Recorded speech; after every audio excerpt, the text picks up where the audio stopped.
Det är tidigt på morgonen så att skuggorna är långa. Här ser ni, det här är min skugga va? Eller där är jag med kameran. Jag fortsätter på spåret. Jag har fel. För här ser ni ju en Mercedes 300 SL Roadster. Och den är ju inte heller i nyskick på något sätt. Men jag vågar gissa mig på att det här är en orörd originalbil. Det är en svartplåtad Kalifornienbil.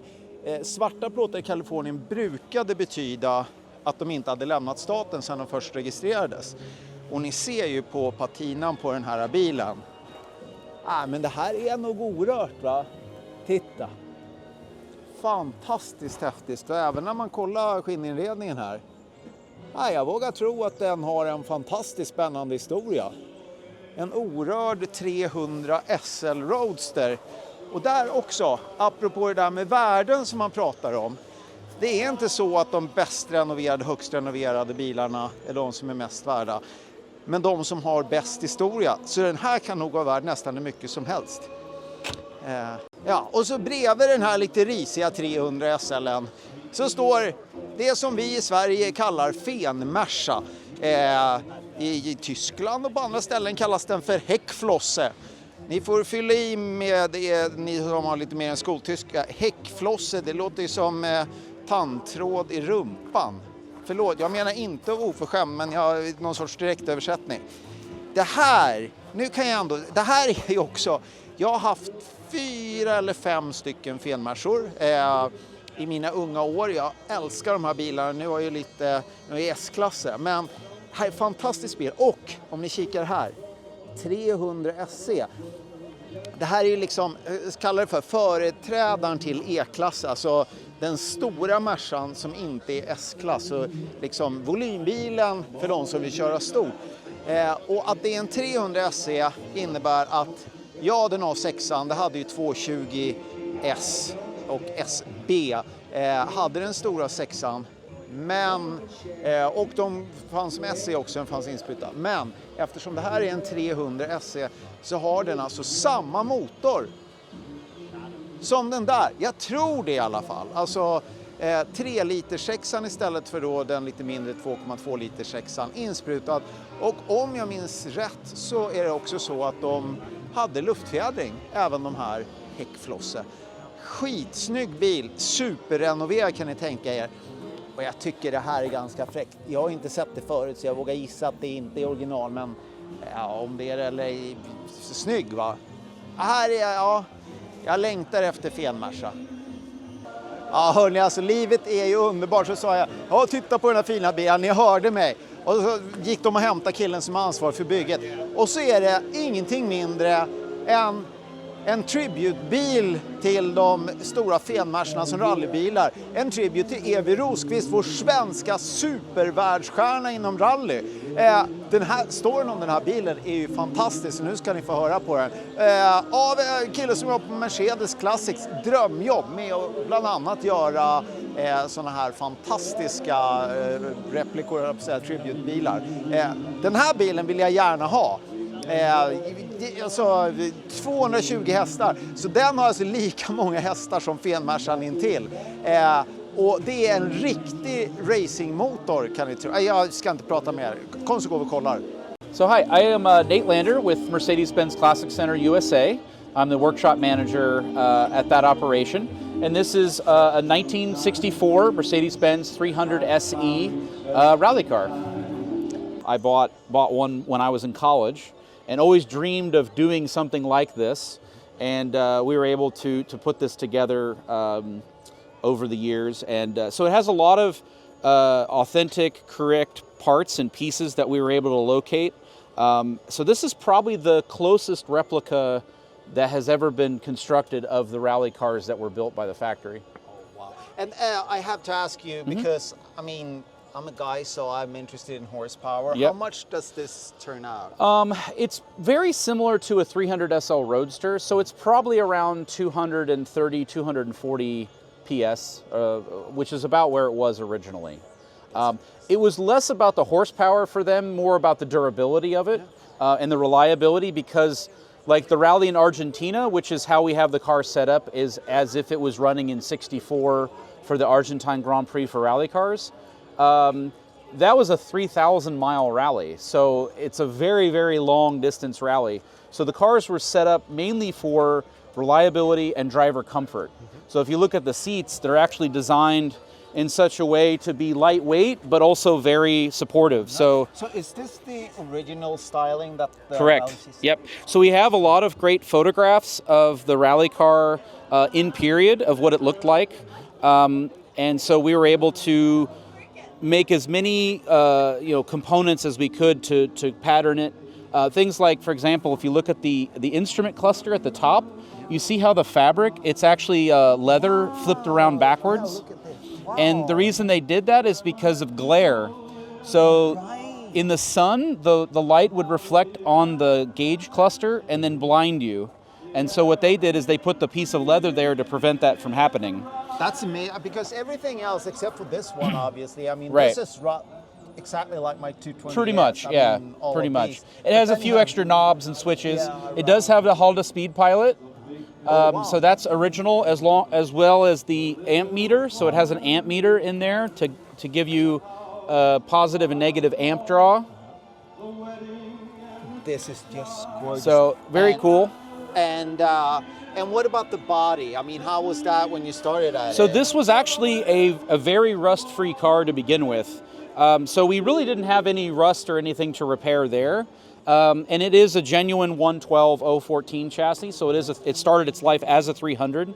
And a lot of people don't realize they actually did use the air suspension on the rally cars because it was such a good product from a durability perspective. And again, the real objective by the factory during this was reliability and to prove that the product was very durable. So they used the 112 chassis.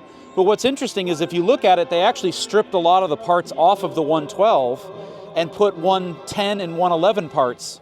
So if you notice, the bumpers are not from a 112. They're actually from a 110. So they don't have the stack, and they don't have any rubber, obviously, from the later cars. So it's very simple. There's no trim on the tops of the fenders. There's no trims on the edges. There's no rocker trims or anything on it. So our theory is that they would get a body in white off the assembly line, and then they would construct the car with that in mind from the very beginning. So it didn't have any holes drilled, that sort of thing. Yeah. The other is there's no wood on the doors. Yeah. There's no exterior trim on the, a 300 SE is supposed to have chrome here. Yeah. That's all gone.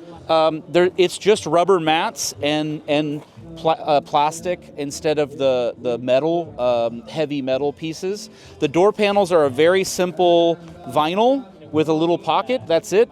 Very basic. It doesn't have the heavy armrests or construction. So it's much lighter than a standard 300 SE, obviously.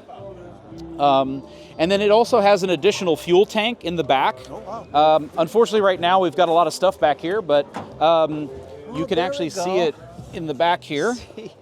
So, and the original one is underneath. Like correct. So the top one feeds the bottom.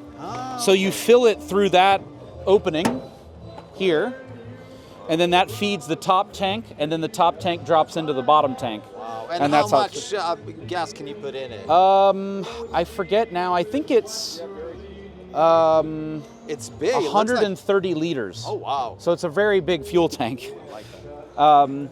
Some of the other touches, all of the graphics that were done. I have to ask you about that now. Yeah, the output vents. Is that was on the rally cars? Correct. Right? So no factory 300 SE used these. No. This was just done on the rally cars. So there's a duct in here. So there's an opening inside the engine compartment, down in the corner.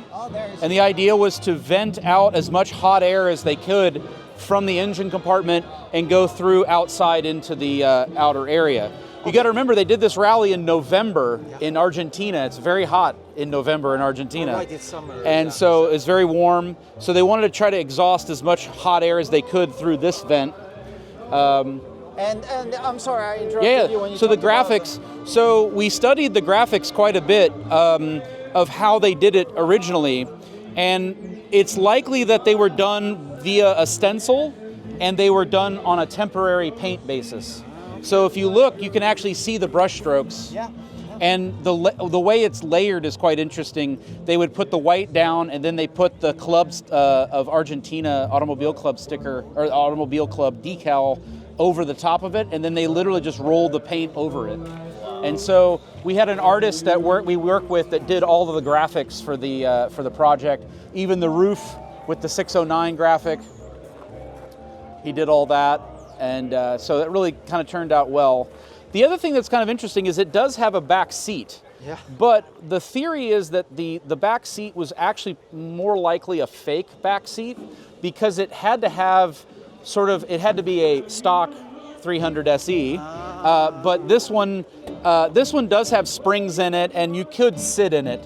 But originally they were really not designed to have people sitting in the back of these. And do you know, this is the MB-Tex cloth, right? Fabric, yeah. yep. So as light as possible. Yeah, yep. But it was fabric. Yeah, it was fabric. Okay, yep. wow. So, and then also as a tribute to Ewy, we made these. So we worked with Matchbox here in the United States and our German colleagues at the archive in Germany, and we produced this, and it has a picture of her rallying. So this is the 220 SEB that she drove in '62, and that she won the Grand Prix in that 711, which is her other car that she rallied. I'm sure that lots of people would like to order that one.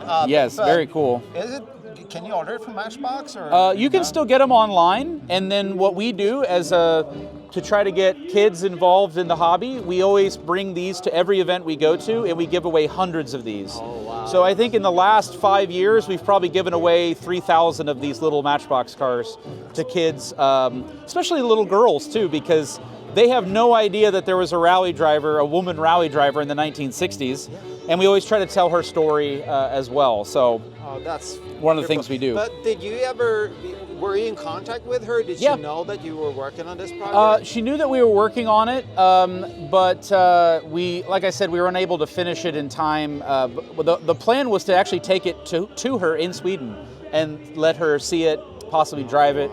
I actually met her when I was an intern at the Classic Center in Germany, in Stuttgart, and got to meet her, and it's one of my heroes in the business.